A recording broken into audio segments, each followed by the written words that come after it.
Hello everyone, Sir Owen Disney here. It is Monday, which means it's officially 36 days left until I head back down south to my home sweet home away from home, Orlando, Florida.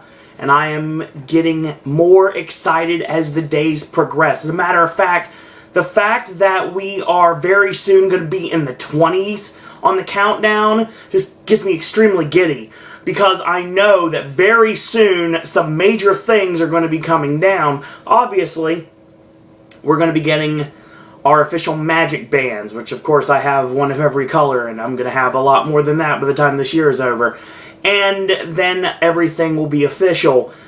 I'm very excited, obviously, and very excited that in that 36-day window, I will be checking into Cabana Bay Beach Resort at Universal Orlando, and I'm very excited about that.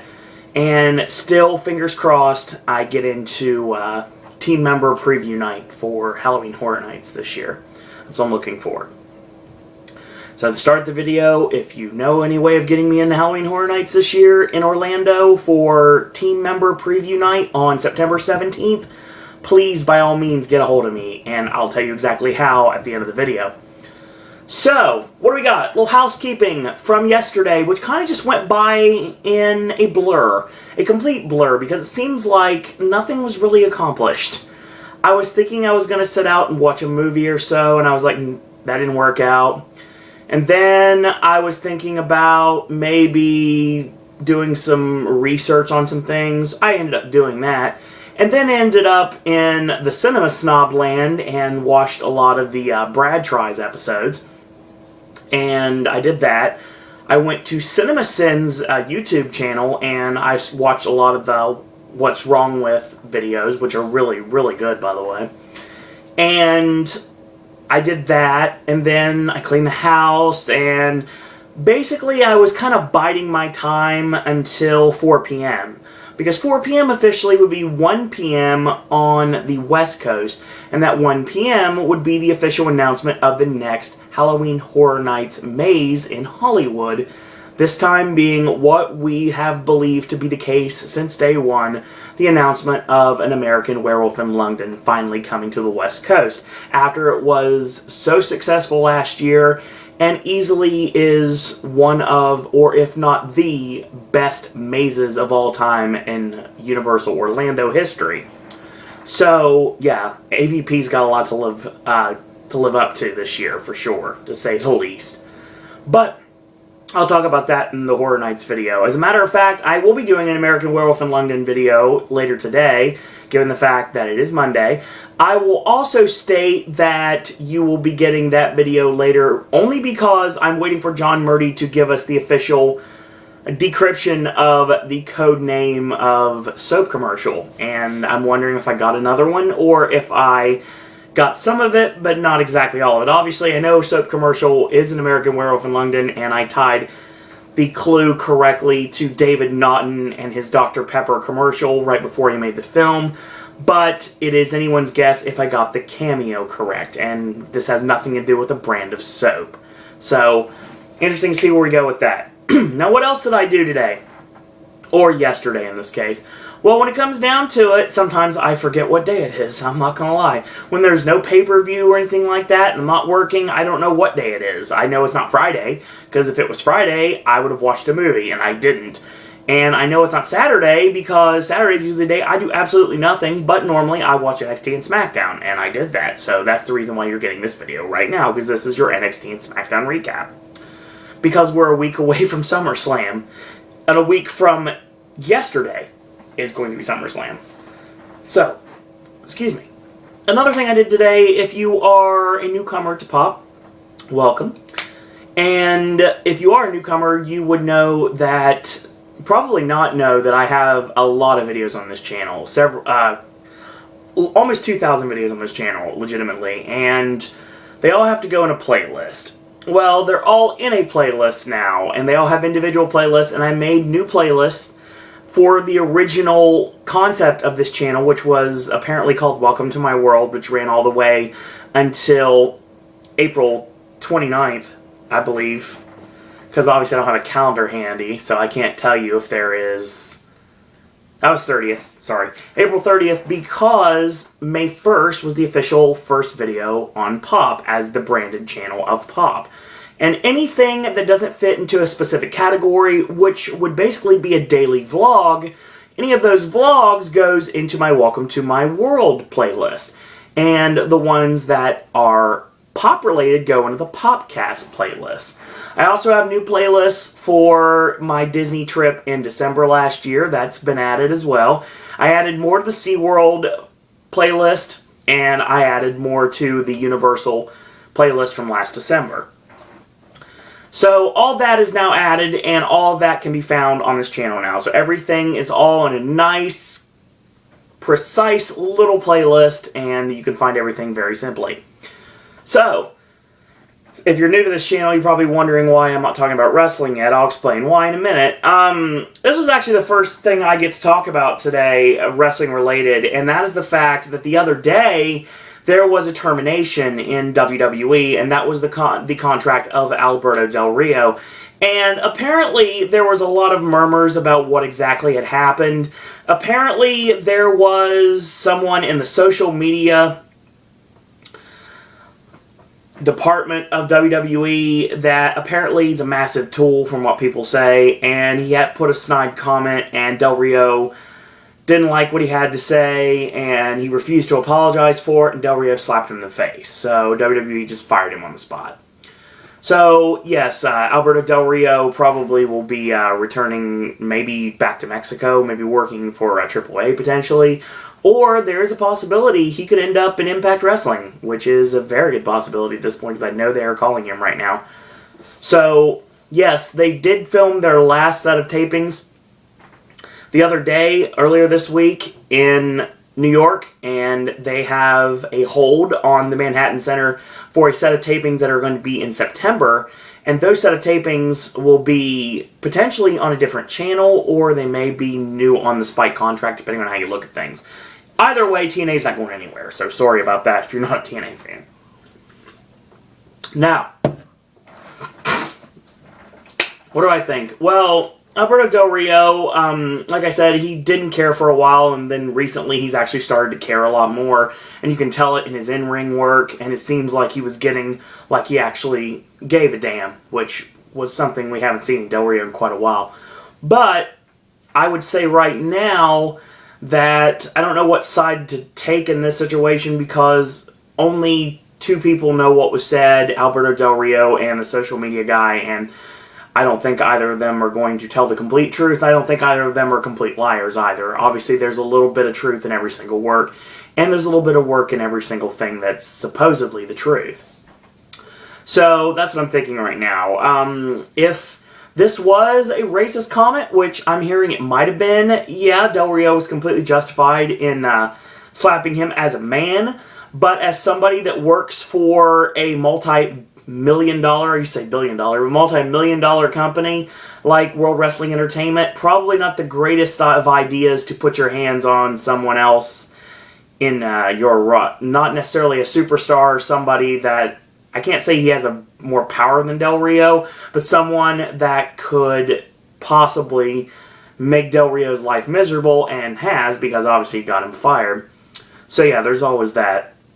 So that sucks that happened to Del Rio. Hopefully he'll show up in a promotion sooner rather than later. Let's talk NXT, shall we? This week's NXT was the start of the #1 contender tournament. This time, it's going to be to determine the next challengers for the unstoppable and unbeatable reign of the Ascension.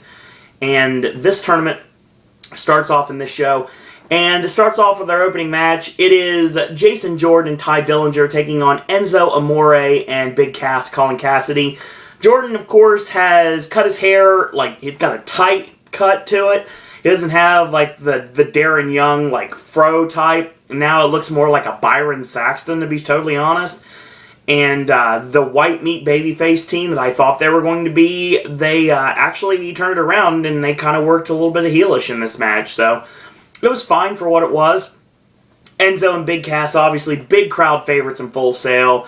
Enzo comes out, and of course, he says his name's Enzo Amore. He's a certified G and a bona fide stud, and you can't teach that. And here's Big Cass. He's 7 foot tall. And you can't teach that. And bada boom, realest guys in the room. And one of my favorite lines after the how you doing is the fact that Enzo says they take meteor showers. So I was like, yeah, stars take meteor showers, which I think is hilarious. So we pick it up in a very short match. Big charging shoulder by Jordan on Big Cass. Gets a 2 off of that. And tags it to Dillinger. Dillinger comes in with a step over key lock applied. And a leaping stomp is blocked by Big Cass, who grabs the foot and basically throws off the equilibrium and sends him to the canvas. Tagging Enzo, he ducks 2 clotheslines, slides under the legs, big right hand, drops Dillinger, comes off the ropes. Enzo gets mowed over with a huge super kick. Vicious super kick, looked awesome. So he picks him up, backs him in the corner. Tags in Jason Jordan. He picks him up on his shoulder, and he rams him into the corner yet again. He charges in. Big Cass leaps in the way to basically take the bullet so Enzo can live again to fight another day. The sacrifice of Big Cass leads to a pickup, and when Enzo is in some serious trouble, Big Cass comes in with a big boot, and Enzo falls on top. 1, 2, 3, and Enzo Amore and Colin Cassidy advance in the next round of the #1 contender tag team tournament.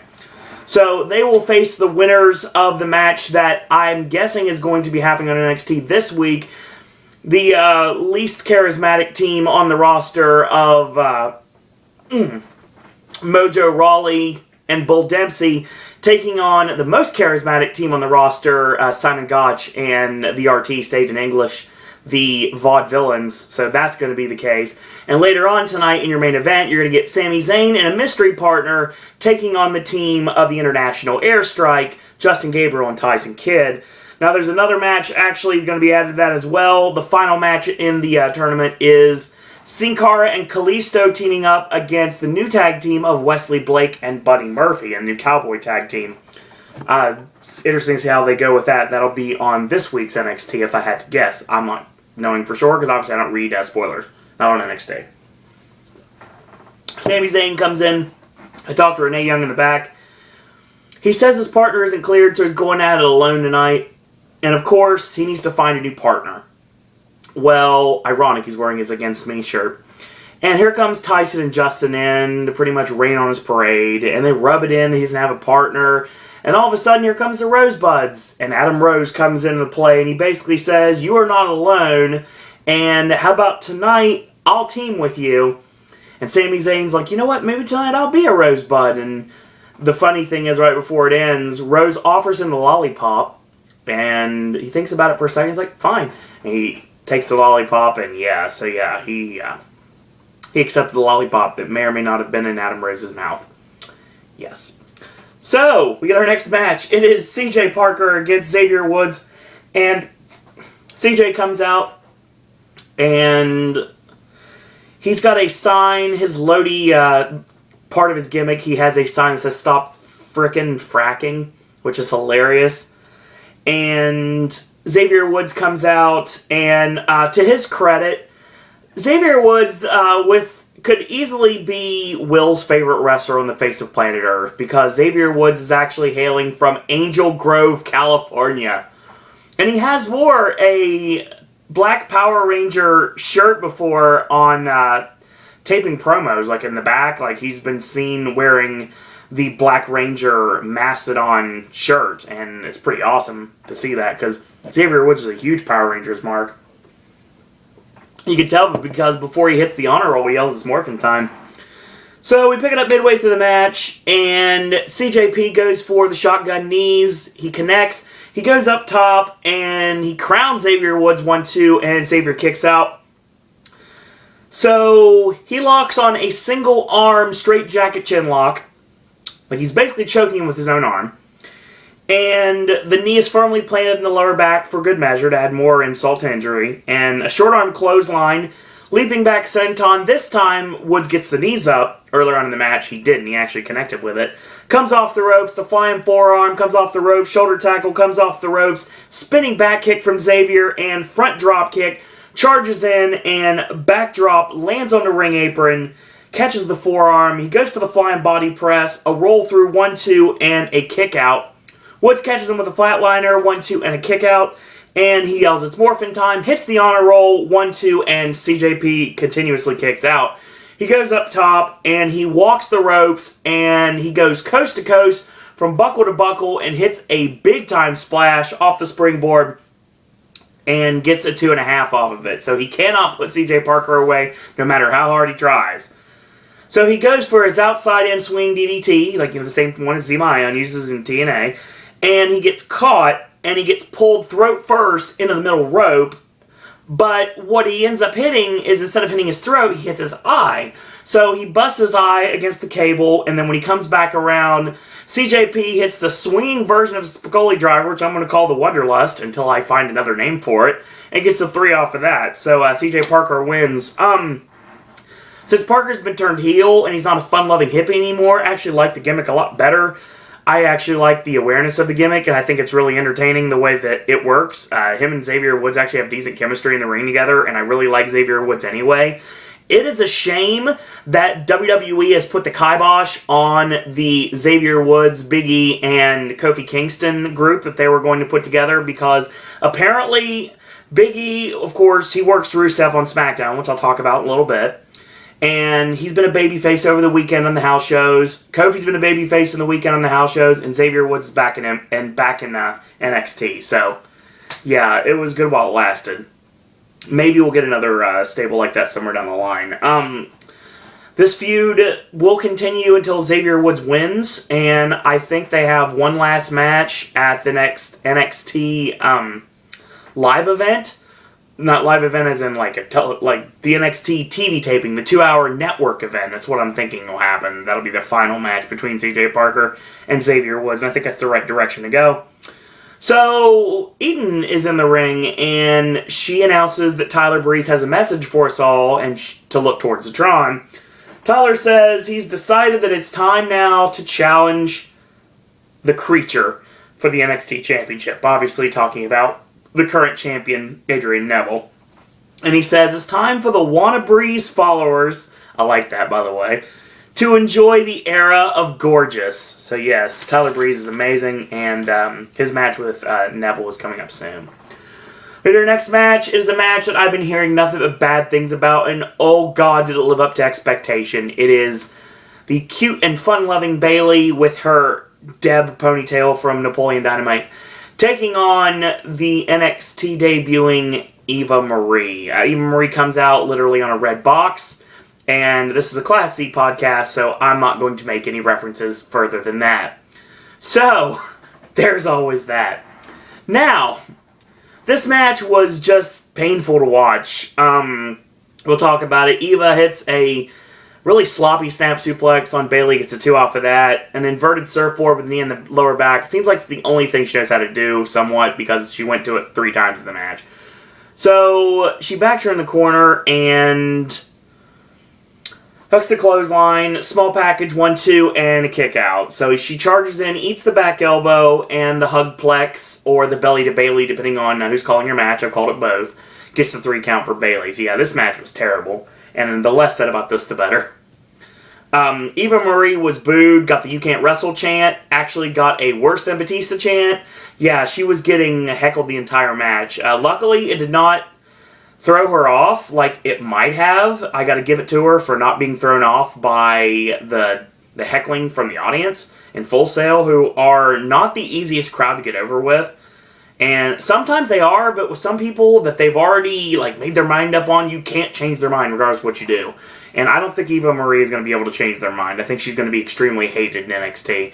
And I don't think she belongs in the WWE main roster because she's not really getting it yet. So I understand she'll be on Total Divas, I get that. But in the meantime, keep her off WWE programming, keep her in NXT, and keep her working. As a matter of fact, why don't you just have JoJo come out, since I know she's doing announcing and backstage interviewing for NXT every once in a while. Why don't you do a feud with JoJo and Eva Marie?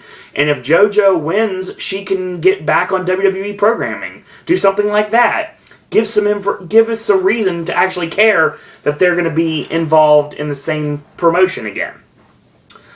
So we pick up our next match. It is Sami Zayn and Adam Rose, which is kind of funny because Sami Zayn and Leo Kruger had a really awesome feud in NXT once upon a time ago that led to a spectacular 2 out of 3 falls match. And they're teaming up against the International Airstrike of Tyson Kidd and Justin Gabriel. And Natalia's nowhere to be found this week. So the announcers are dancing. And, you know, it's Rich Brennan this time, who's become one of my favorite announcers because he actually knows how to call spots. And Rich Brennan's taken over for the Josh Matthews role because he's actually calling the maneuvers in the ring. And I love that because I, applauded him when he called him the match in the ring. Jason Albert, which of course is the former Lord Tensai, the former Prince Albert, the former Albert, Matt Bloom, that has officially announced via the WWE app that he is officially retired and he's basically just doing developmental work now. He's going to work with the developmental talents, apparently. And the final one is Alex Riley, who is actually a lot better announcer than he is a worker. Apparently, he's had the Josh Matthews syndrome as well. Because don't forget, Josh Matthews, before he started to become an announcer, he was on the first season of Tough Enough. So yeah, there's always that. So this match picks up midway through. Oh boy. So Gabriel with mounted forearms on Adam Rose. And he gets 3 gut shots in, whips him in, Rose with a sleeper hold. So the sleeper is broken with a backdrop suplex. Gabriel gets a 2 on that. Tags in Kidd, big scoop slam on Rose. He goes for the springboard elbow. Rose gets the knees up. Tags in Gabriel, hot tag Sami Zayn, comes in, clothesline, high leg lariat, and he knocks Tyson Kidd out of the ring. Gabriel charges, he low bridges him. And, sorry, I'm writing it wrong. So Gabriel charges, same with a back elbow on him. He pops him up, he hits the drop kick, he only gets a glancing blow, but it still is enough. Gabriel's out to the floor. Tyson gets tossed over. There's my low bridge I was talking about. Tope con Hilo connects from Zayn, and shout out to Rich Brennan for actually calling the spot. Hits both men on the floor, and then Adam Rose goes up top, hits a somersault senton on both men on the floor. Rose tosses Gabriel in. Gabriel was in the corner, eats the haluva kick, 1, 2, 3, and Adam Rose and Sami Zayn move on to the next round. They will, of course, be battling the winners of the match that is going to happen this week on NXT, which is Kalisto and Sin Cara against the new team of Buddy Murphy and Wesley Blake. So yes, that's going to be happening. NXT this week, kind of a mixed bag. Opening match was fun, I'll say that. Not much of a wrestling match. Opening match was fun. CJ Parker and Xavier Woods, I know it's not everybody's cup of tea, but it's fine with me. I mean, I didn't mind it. I've seen worse matches between the two. Bayley and Eva Marie, just unless you want to see like a vehicle wreck, unless you enjoy stuff like that, watch that in that case. If not, stay away from it. Main event was good for what it was. I would give it a little bit more time, but I enjoyed it for what it was. Obviously, building towards, we get 2 tournament matches this coming week. The Vaudevillains against Mojo Rawley and Bull Dempsey. And, of course, like I said before, Buddy Murphy and Wesley Blake against Sin Cara and Kalisto. And those are going to be matches you're going to see very soon.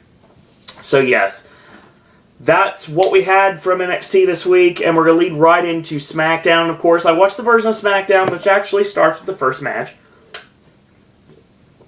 And the first match, in this case, was the Big Show and Mark Henry, like they really need to team up, taking on Ryback. So Axel stomps the leg of Mark Henry midway through the match, tags in a Ryback. Ryback goes for a powerbomb. Of course, he gets backdropped out. This was a WrestleMania match, folks. Tagging a Big Show, tagging a Curtis Axel, clothesline, whips him in, and shoulder block, Goozle on Ryback, and he tosses him into the world's strongest slam, and that connects. Show with a choke slam, that connects. Covers Curtis Axel, 1, 2, 3. Yeah, I guess you're going to have nothing to do with either one of them. You're going to put them together as a tag team. You don't really have any teams that can go against them. There's nobody big enough to go against them. There's Connor and Victor, but they're not on the main roster yet. So yeah, this was not a good idea. You can't, I don't want to see them feud with each other, but I don't know who's going to face them at this point. And they're not going to be, maybe a Big Show Mark Henry take on the Wyatt family. That would work because Harper and Rowan are big enough they could actually brawl with Big Show and Mark Henry. I think that might work if they want to go in that direction. We'll see. They don't know what they want to do with the tag team division, it's clear to me. So, of course, the opening of the show starts out, and here comes Dean Ambrose, and he's out, and he said the Authority thought that they held all the cards, but you know what? You can't plan for me. I outsmarted the Architects, so now I get to choose my stipulation at SummerSlam. So, of course, he pulls out a piece of paper, and he reads a laundry list of different match stipulations. He's like, how about JBL's cowboy hat on a pole? Or coal miner's glove match, which of course we haven't seen since 1992's Halloween Havoc, Sting against Jake the Snake Roberts. Or maybe we could have alligators running the ring, but apparently logistics just didn't work out. You win some, lose some. Maybe there's a sumo wrestling match, they can do that. Or they can have maybe a boxing match, or they can just forget everything, just fight in the parking lot, they can do that. How about a good housekeeping match, which we haven't seen since China and Jeff Jarrett in your house for the Intercontinental title? And then how about a loser has to watch Triple H's car match? But apparently Seth Rollins already does that, so why put the stipulation in there? So here comes Rollins out, and he says, cut the crap, Ambrose. You are unstable, and I was the brains of this operation when it came to the Shield, but I have to give you some credit here. That was clever what you did on Raw. I heard all your stipulations, but I want you to name it. Name it already. See, your problem is thinking with your heart instead of your head. Yeah, I kind of have that issue as well. It won't get you to beat me at SummerSlam.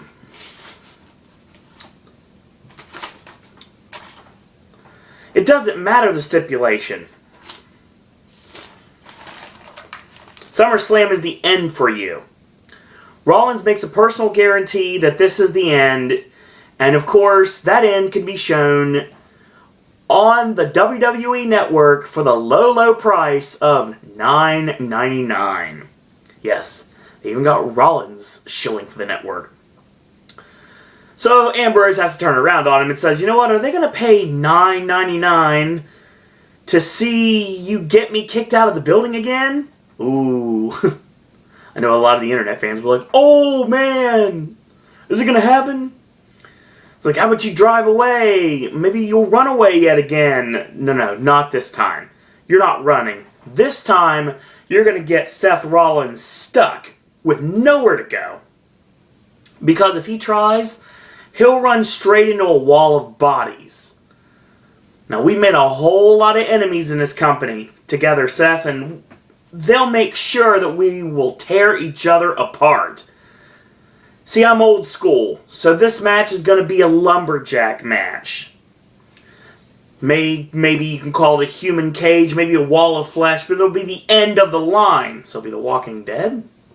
Anyway, I promise at SummerSlam, Mr. in the Money in the Bank goes broke. Great line, by the way, I like that. Rollins still has the case, so he doesn't care. He's still the future. But your future tonight, Dean Ambrose, is a match. And that match is against someone of my choosing.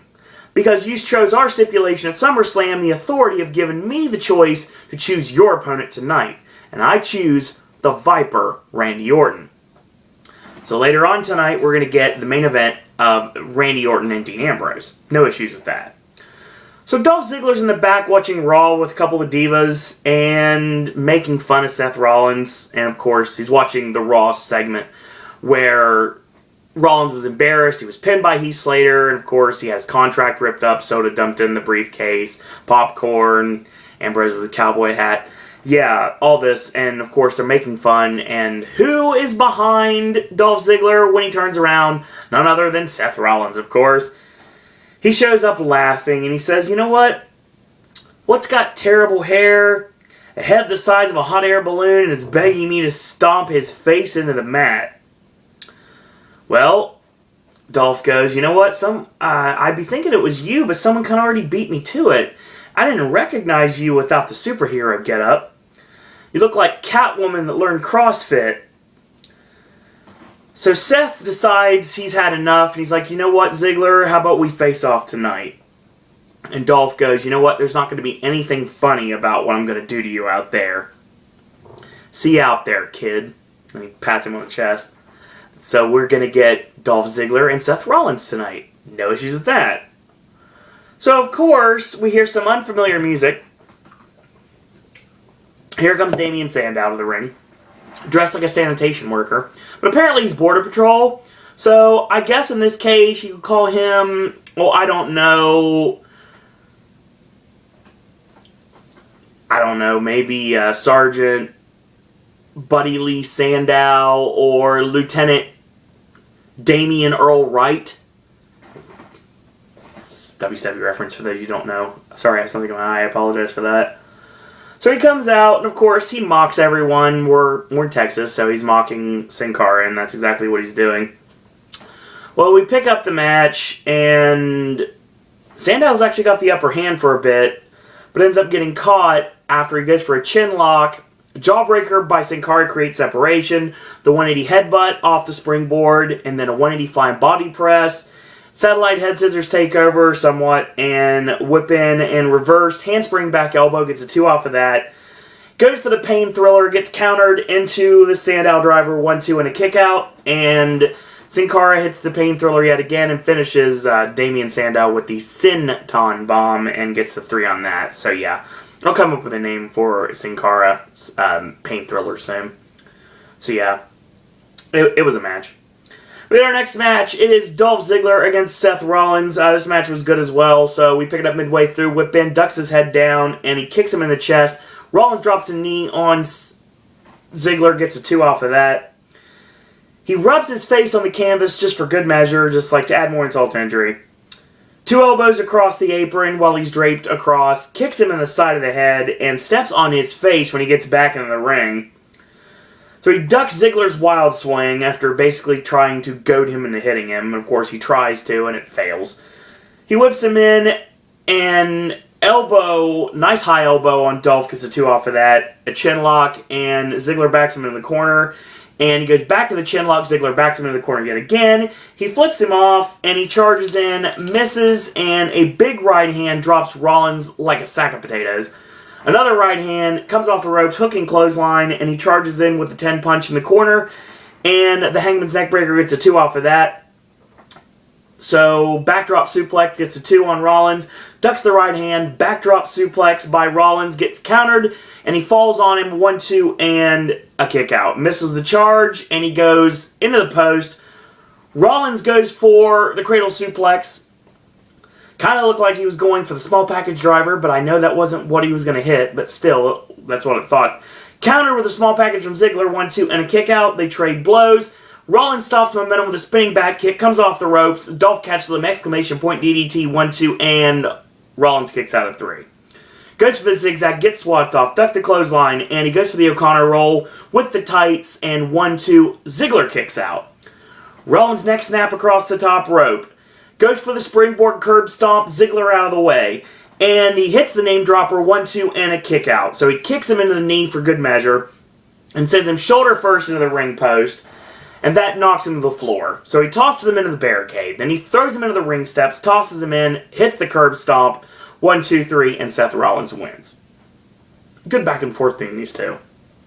And with what happened in a Canadian house show over the weekend, WWE might have finally decided to start pushing Dolph Ziggler, and I have a feeling we're going to see a new Intercontinental Champion at SummerSlam next Sunday. I'm almost positive it's going to happen, so I think that The Miz is going to beat the crap out of Dolph these next 2 shows in order to prove that Dolph's going to be the one that walks out with the championship come Sunday in Los Angeles. So the next match is Paige against Natalya. Short, really short. So Paige, of course, is skipping around the ring, and Natty slaps her, hits a discus lariat, butterfly suplex, goes for the sharpshooter, and Paige gets the ropes. So she goes to the floor and stops momentum and hits a modified version of the Paige turn on the floor. Just doesn't work. Sometimes the Paige turn doesn't work, and it just didn't right here. So she skips around, Natty gets in at 8, and Paige tries to pick her up. She gets rolled up, 1-2, and a kick out. She kicks her straight in the ribs, locks on the PTO, and that's the end. So Paige wins. That's it. That's all it was. It was a match, and a short match. Rusev against Big E is up next, and we pick up midway through the match. Big E with the avalanche is stopped by... Well, here we go. The spot is, Rusev comes in with an avalanche in the corner. Big E is supposed to hit the STO out of the corner, which we've done so many times.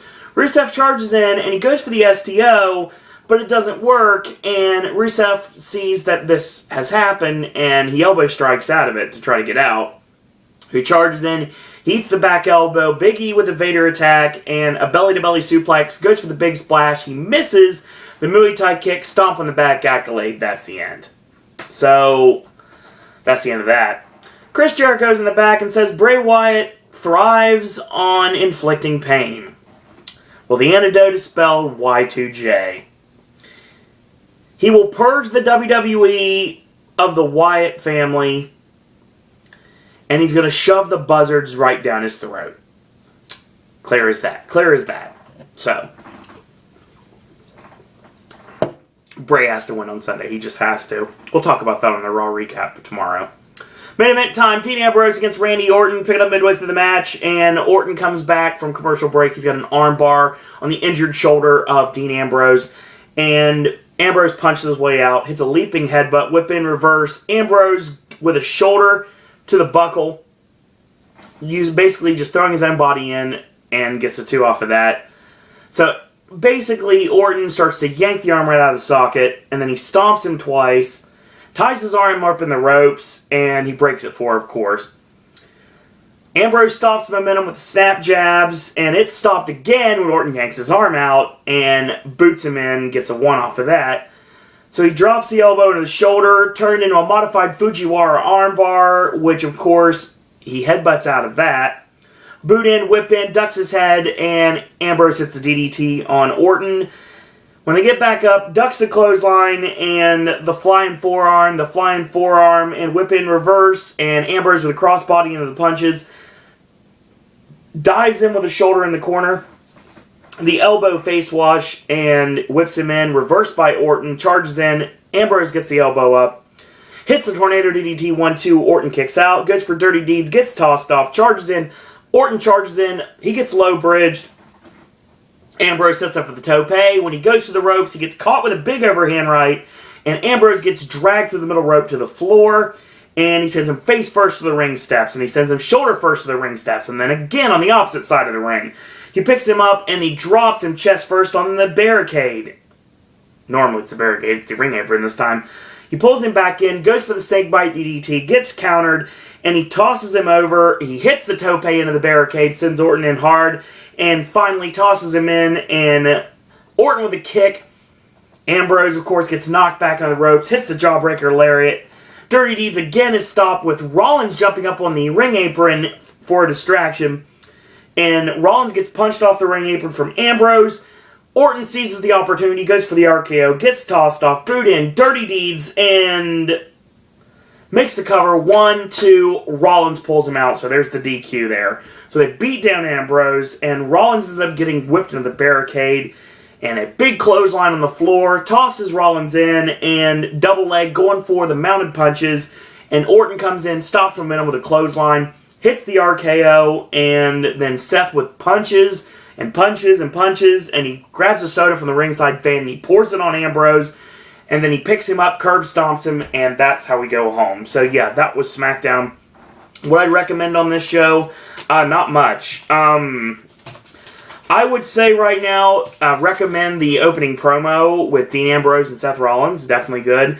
Recommend Dolph Ziggler and Seth Rollins. It was good.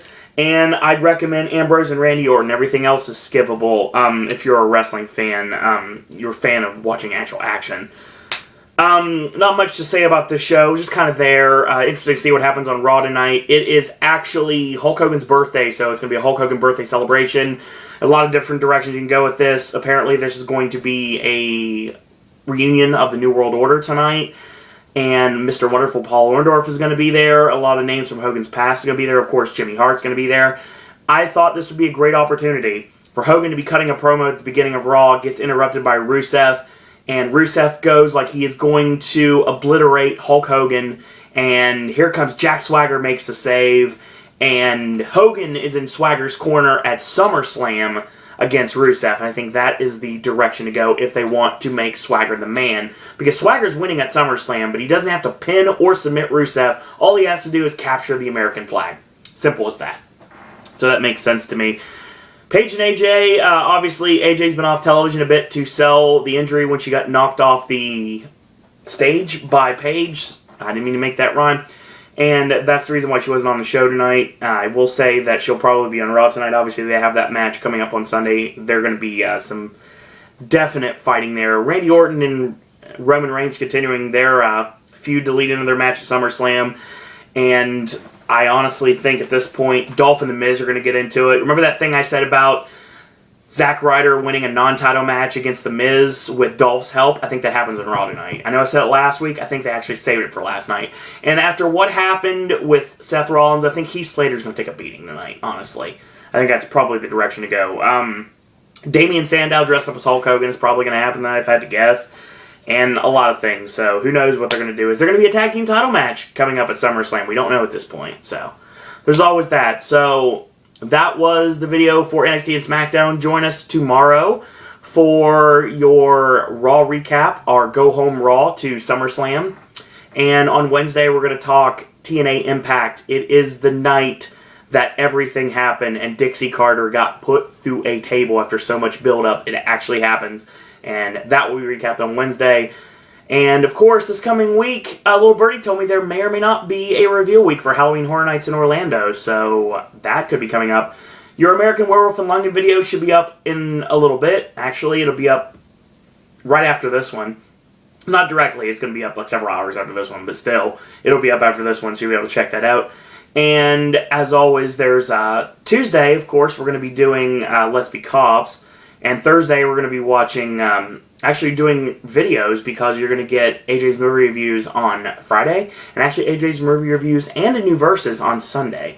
So we're going to be talking Let's Be Cops and The Giver and The Expendables 3. And there are a lot of other limited releases that should be on those videos as well. So check those out, coming to pop. Brand new Versus coming this week. We're continuing the Aronofsky train from last week. And that will be coming up this coming week. So that will end the month of August and kick us into September. Oh my God. Very soon, very soon, very soon. So yes. After this week we have, actually no, I forget what month it is. SummerSlam's usually the end of the month. So yeah, we've got 3 more Sundays left. We have SummerSlam this coming Sunday, and that review will be up on Monday. NXT and SmackDown will probably be up sometime in the week. I will make sure that's taken care of, so there's always that. And Halloween Horror Nights videos, once I get them, they'll be up, so I promise you that. So, in the meantime, if you like these videos, tell your friends about them, leave a comment, do subscribe, help spread the word about Pop. If you haven't yet, go to Facebook, click like on our Facebook fan page. It is Sir Owen Disney Pop. If you'd like to send me a friend request on Facebook, let me know you're a fan, let me know you like the content on the channel. More than welcome to do that. It is Owen Disney. If you'd like to follow me on Twitter, it's at Sir Owen Disney. Last but certainly not least, you want to send your thoughts, comments, queries, and opinions. You want to talk SummerSlam, you want to talk WWE, you want to talk TNA, you want to talk about my wrestling career. If you'd like to do that, we can talk about that. Or if you want to talk Disney or Universal, Halloween Horror Nights, my ideas for what's going to happen this year at Halloween Horror Nights. Or if you are a team member working for Universal Orlando and you can get Sir Owen Disney into the team member preview of Halloween Horror Nights on September 17th, please, by all means, use that email. And also, if you'd like to become a podcaster yourself, send your video contributions to SirOwenDisney@gmail.com. In the meantime, I want to thank you guys and girls out there for watching. And until tomorrow, boys and girls, that's all I got to say about that.